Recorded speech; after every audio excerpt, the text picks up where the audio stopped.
كونتاكت كارز هتساعدك تشتري عربيتك الجديدة واطلبها هتجيب لك أحسن عروض أسعار. ودي كانت تجربة مشمش تاجر السعادة مع خدمة اطلبها. ازاي كنت بتشتري عربية قبل ما تعتمد على كونتاكت كارز وخدمة اطلبها؟ كنت بكلم حد من صحابي بتوع المعارض كان بيجيب لي احسن سعر برضو، بس المره دي الموضوع سهل عليا ان انا بتاكد زرار يجي لي 5-6 عروض بدل ما اكلم واحد ولا اتنين. جالك عروض في قد ايه؟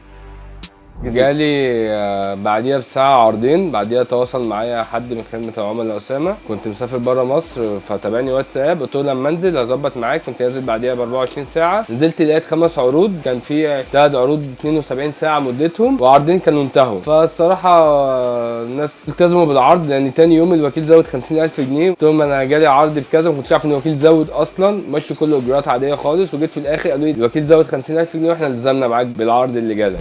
استلمت عربيتك في قد ايه بعد ما خلصت العروض؟ اول جالي عرض ظبطت مع اسامه، تاني يوم استلمناها. ايه اكبر ميزة بالنسبة لك في خدمة اطلبها على كونتاكت كارز؟ السهوله والسرعه طبعا، خدمه العملاء. تنصح الناس يستخدموا خدمة اطلبها على كونتاكت كارز؟